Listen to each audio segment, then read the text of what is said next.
Olá, sejam muito bem-vindos. Preparem-se para um mergulho estratégico em direito tributário, com foco total no concurso da Assembleia Legislativa de Rondônia.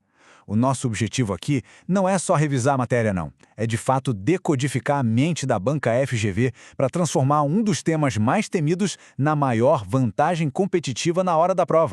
E para essa missão, a nossa bússola, o nosso guia, é o material de altíssimo nível do professor Marcelo Lessa. Todo o conteúdo que a gente vai ver aqui foi extraído diretamente do caderno de estudos do projeto Alero Turbo. Isso é a nossa garantia de que cada minuto investido aqui vai ser exatamente naquilo que tem a maior chance de cair na prova. Este aqui é o nosso plano de voo. A gente começa com um mapa geral para entender o tamanho do desafio. Depois, vamos construir uma base bem sólida, investigando o DNA do tributo. Na sequência, vamos entender os limites ao poder de tributar, ou seja, as regras do jogo. A gente vai acompanhar o ciclo de vida do crédito, do seu nascimento até o fim. E aí vem a parte prática, decifrar o modus operandi da FGV com questões reais. E para fechar, a gente consolida tudo com uma revisão final bem cirúrgica. Começando então pelo nosso mapa. Direito tributário é uma peça-chave no edital para analista legislativo apoio à advocacia. E aqui já vai o primeiro ponto estratégico. Não adianta só saber a lei de cor. É fundamental entender como a FGV pensa, como ela monta as questões. Estudar para essa banca não é só acumular conhecimento, é criar uma verdadeira estratégia de prova. E o nosso objetivo é bem claro: pegar essa matéria, que para muita gente é um verdadeiro labirinto, e transformar ela no diferencial da aprovação. A gente vai focar não só no que cai, mas em como cai. Vamos expor as armadilhas, as pegadinhas, aqueles detalhes que a FGV usa para separar quem realmente se preparou. A ideia é que, no final das contas, cada questão de tributário seja um ponto garantido. Olha, antes da gente sair caçando as armadilhas, a gente precisa ter o pé firme no chão.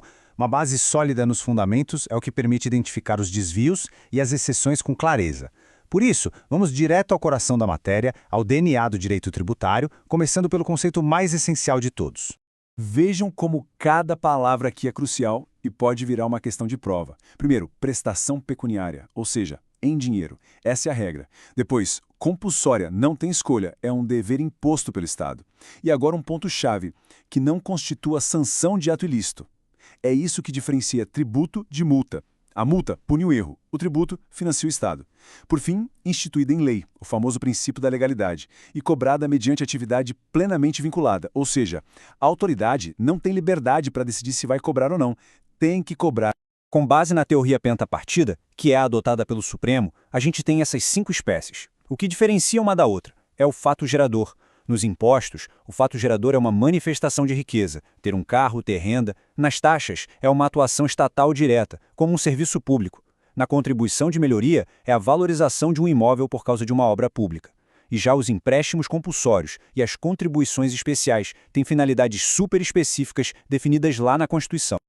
Atenção máxima aqui, pessoal, porque esta é uma das pegadinhas mais clássicas da FGV. Eles adoram misturar esses dois conceitos. Pensa assim: competência tributária é o poder de criar o tributo. Isso vem da Constituição e é indelegável. Ponto. A União não pode delegar para um Estado o poder de criar um imposto federal. Agora, a capacidade tributária ativa é a função de arrecadar, fiscalizar, cobrar, a parte administrativa. Essa sim pode ser delegada. A criação é indelegável. A cobrança é delegável. Grave isso. Nenhum poder é absoluto, né? E o de tributar é um dos que mais precisam de freios. A Constituição estabelece limites claros que funcionam como as regras do jogo para o Estado e, ao mesmo tempo, como escudos de proteção para o contribuinte. Vamos analisar os mais importantes e, claro, os preferidos da FGV. E este slide ilustra uma verdadeira mina de ouro para a FGV. Os princípios da anterioridade proíbem a tributação de surpresa, mas o ouro mesmo está nas exceções. A banca não vai perguntar a regra, vai cobrar a exceção. E o ponto crucial é a oposição entre o IPI e o imposto de renda. O IPI não precisa esperar o ano virar, mas deve respeitar os 90 dias. O IR é o exato oposto. Ele não precisa respeitar os 90 dias, mas tem que esperar o próximo ano. A FGV vai criar um cenário para testar exatamente esse conhecimento.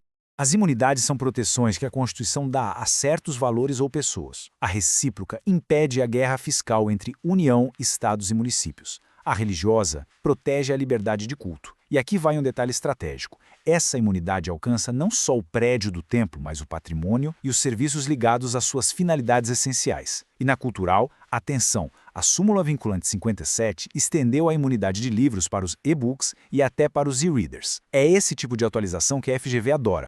Para facilitar a compreensão de um processo que parece bem complexo, vamos pensar nele como uma história, a vida do crédito tributário. Encarar esse fluxo como um ciclo, com começo, meio e fim bem definidos, torna tudo mais lógico e bem mais fácil de memorizar.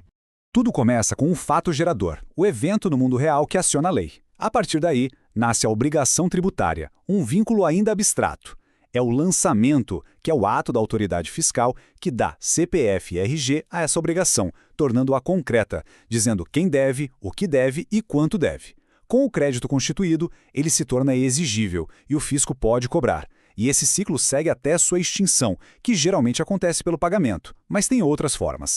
Entre a cobrança e o fim do crédito, pode haver uma pausa. São as causas de suspensão da exigibilidade, lá do artigo 151 do CTN.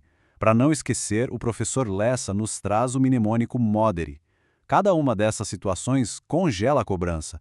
O fisco não pode executar a dívida enquanto ela estiver suspensa. E o efeito prático disso é importantíssimo. Permite obter uma certidão positiva com efeitos de negativo. Outro ponto de confusão que a FGV adora explorar. Exclusão e extinção são coisas diferentes. Pense assim, a exclusão, como a isenção, atua antes do lançamento. Ela impede que o crédito seja constituído. É como uma barreira que impede o nascimento. Já a extinção, como o pagamento, atua depois que o crédito já nasceu, já foi lançado. Ela finaliza, mata um crédito que já existia. O momento em que o evento acontece é o que define tudo. Teoria à vista, agora vamos para a arena. Chegou a hora de colocar o conhecimento à prova, analisando o modus operandi da FGV. Vamos desconstruir questões que aplicam exatamente os conceitos e as armadilhas que a gente acabou de discutir. Olha só, lembra daquela tabela sobre anterioridade e da oposição entre IR e IPI? Esta questão é a materialização perfeita daquela pegadinha. Uma medida provisória aumenta os dois impostos em outubro. A pergunta é simples e direta. Quando a cobrança de cada um pode começar? A resposta correta é a B, e a lógica está toda neste quadro. Vamos analisar passo a passo. Primeiro, o IPI. Ele é exceção à anualidade, então não precisa esperar 1º de janeiro. Mas ele se sujeita à noventena. Logo, a cobrança só pode começar 90 dias depois da MP. Agora o IR. Ele é exceção à noventena, mas respeita a anualidade. Portanto, a cobrança só em 1º de janeiro do ano seguinte. A banca coloca os dois juntos justamente para testar se essa relação de oposição está clara. Mais um cenário clássico de prova muito comum em tributos como ICMS e imposto de renda. A pessoa, por meio de uma declaração, informa ao fisco o quanto deve, mas por algum motivo não paga. Qual é o próximo passo da autoridade fiscal? A resposta está na súmula 436 do STJ, que é de leitura obrigatória. A própria declaração do contribuinte é entendida como uma confissão de dívida e já constitui o crédito tributário. O fisco não precisa fazer um novo lançamento. Ele pode pegar essa declaração, inscrever o débito direto em dívida ativa e começar a execução fiscal. É um mecanismo de eficiência na cobrança. Por isso a resposta correta é a C.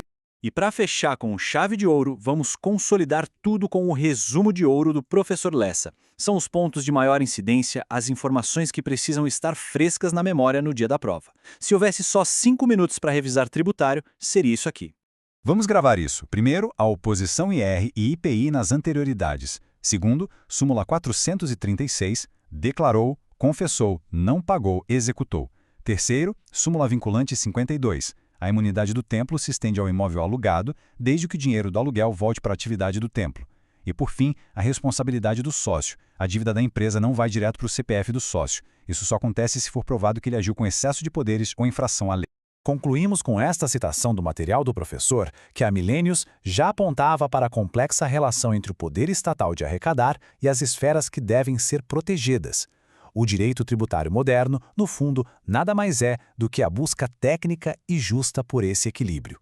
E assim a gente fecha a nossa análise estratégica de direito tributário. Todo o mérito por essa abordagem focada vai para a genialidade do professor Dr. Marcelo Lessa. Se este conteúdo ajudou a organizar as ideias e a deixar a preparação mais forte, inscreva-se no canal para não perder as próximas análises. Até lá e bons estudos!